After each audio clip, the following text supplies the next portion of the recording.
أعوذ بالله من الشيطان الرجيم.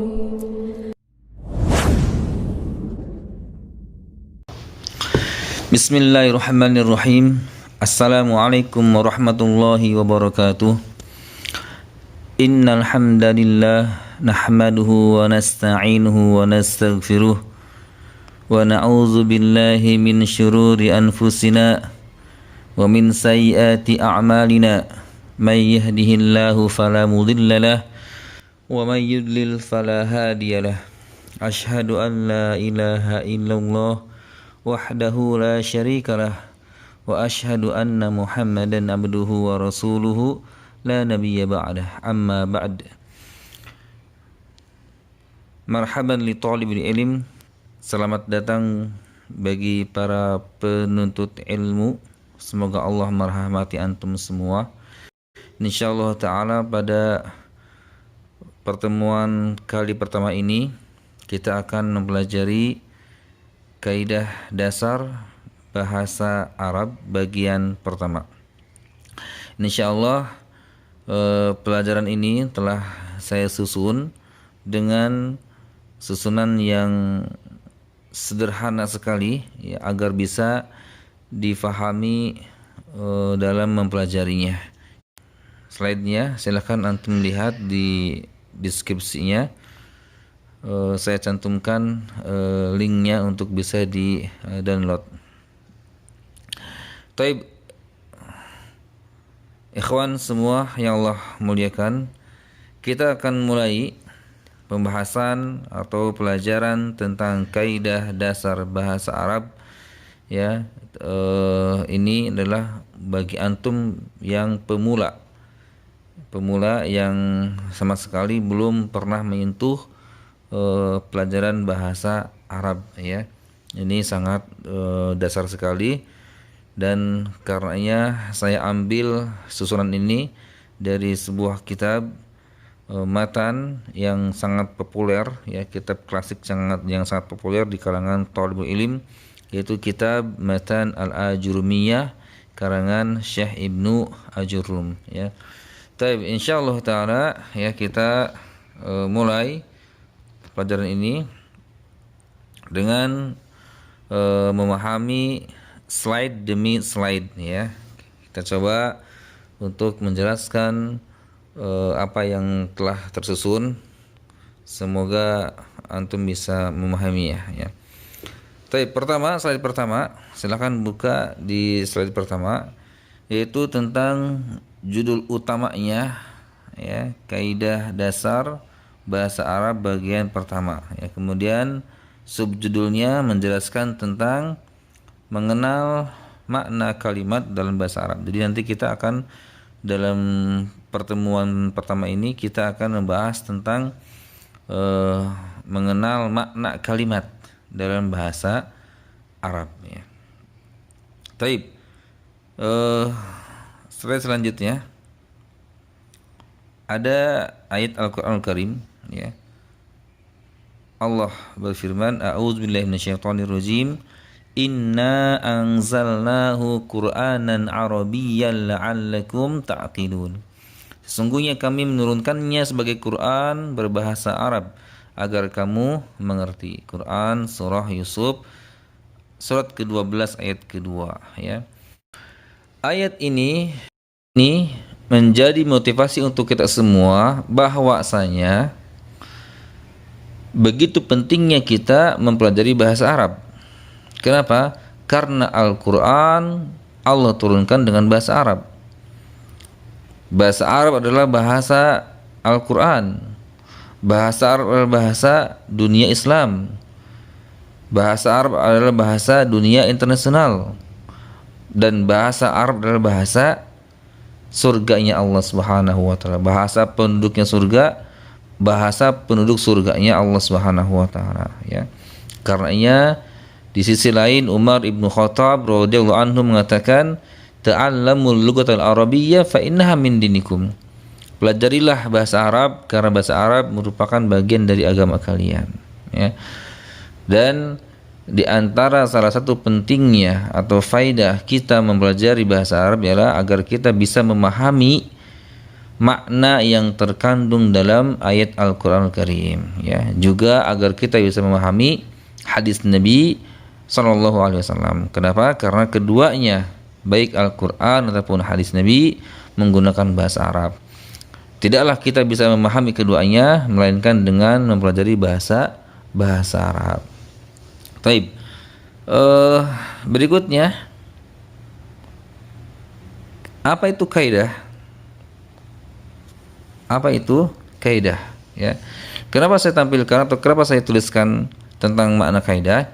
Karena ya sesuai dengan judul utama tadi yang disebutkan pada slide pertama, yaitu kaidah dasar bahasa Arab, ya. Jadi kita nanti akan mempelajari kaidah-kaidah dasar bahasa Arab, ya. Bukan tentang percakapan, bukan tentang yang lainnya, tapi tentang kaidah-kaidah bahasa Arabnya. Nah, sebelum kita mempelajarinya, maka alangkah baiknya kita memahami makna kaidah itu sendiri, ya. Apa itu kaidah, ya? Kaidah, ya, dalam bahasa Arab disebut al-qaidah. Tulisannya al-qaidatu, ya. Jamaknya al-qawaidu. Ya, kaidah. Taib, kaidah ialah sebuah aturan pokok dalam sebuah pembahasan cabang ilmu untuk mempermudah memahami ilmu yang dibahas. Ya, dan aturan pokok tersebut disepakati oleh para ulama, ya. Sederhananya seperti ini. Setiap kita mempelajari ilmu, ya, itu pasti ada kaidahnya. Kita belajar ilmu tajwid, ada kaidahnya. Kita belajar ilmu tauhid, ada kaidahnya. Kita belajar ilmu fikih, ada kaidahnya. Ya, kita belajar ilmu tafsir, ada kaidahnya. Semua ada kaidahnya. Nah, kenapa? Karena kaidah itu akan membantu memahami, memudahkan pemahaman untuk kita, ya. Contoh misalkan dalam ilmu tauhid ada sebuah kitab namanya Lum'atul I'tiqad karangan Syekh Ibnu Qudamah, ya. Di situ dalamnya disebutkan kaidah-kaidah tentang memahami asma wa sifat. Jadi, ya, kaidah-kaidah tentang memahami tauhid asma wa sifat. Jadi sebagaimana kita kenal ada tauhid rububiyah, ada tauhid uluhiyah, ada tauhid asma wa sifat. Nah, untuk memahami tiga tauhid ini, ya, salah satunya oleh Syekh Ibnu Qudamah dijelaskan dalam kitabnya Lum'atul I'tiqad, ya, tentang memahami tauhid asma sifat. Disebutkan kaidah-kaidahnya, ya. Terlebih dalam bahasa Arab ada kaidah-kaidahnya untuk mempermudah memahami bahasa Arab, ya, tentang perubahan harokat, tentang perubahan huruf dan sebagainya.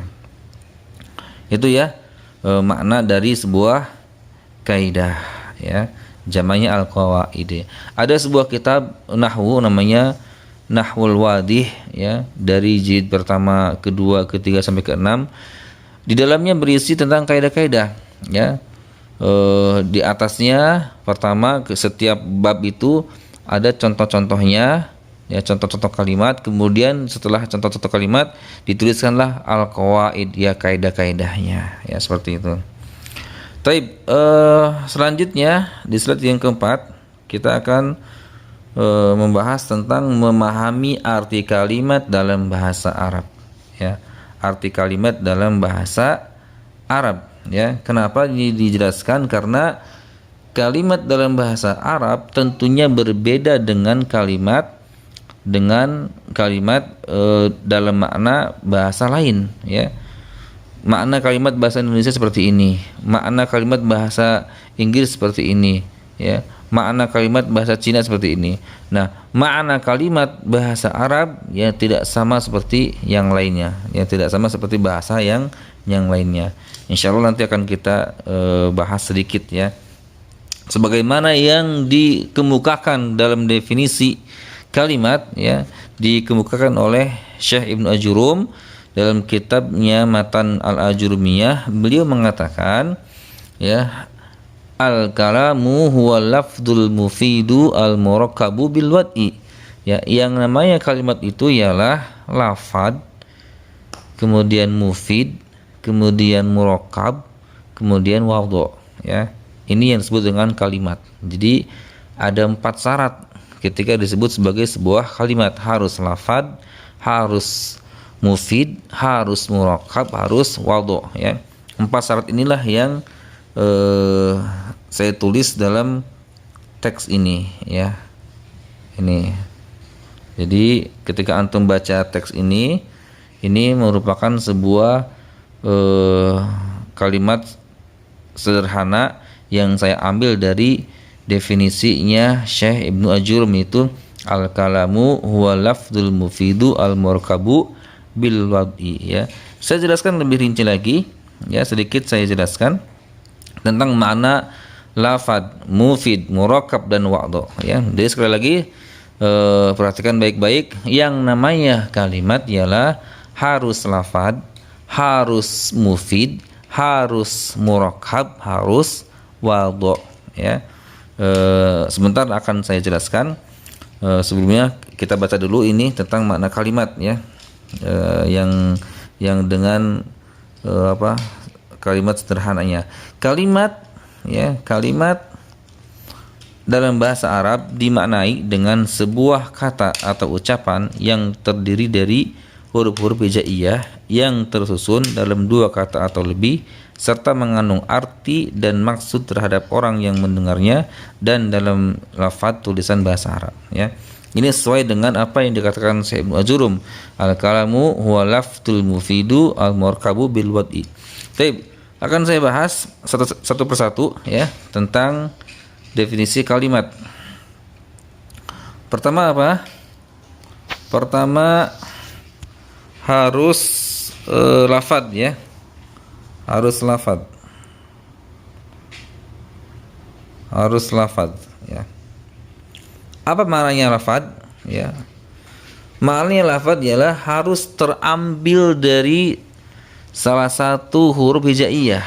Jadi yang namanya kalimat, definisi kalimat dalam bahasa Arab ialah pertama harus lafad, maknanya harus terambil dari salah satu huruf hijaiyah, ya.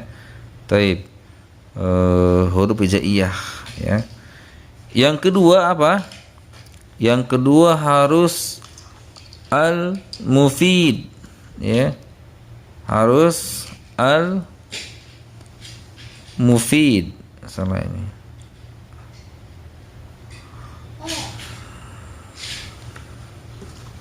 Taib, harus al-mufid.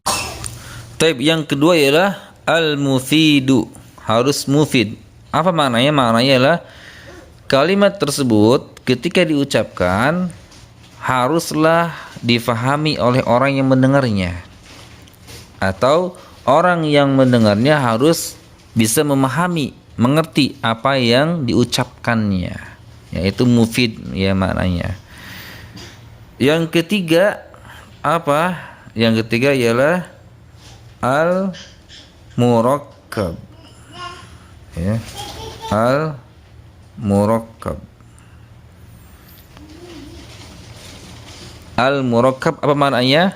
Maknanya ialah tersusun dari 2 kata atau lebih, ya. Catat baik-baik, ya. Mohon catat baik-baik bahwasanya syarat yang ketiga definisi kalimat ialah al-murakkab, artinya tersusun dari 2 kata, ya, atau lebih, ya. Jadi harus tersusun dari 2 kata atau lebih, ya. Kemudian yang keempat, ya, apa? Al-wad'u. Al-wad'u, ya, mana nih?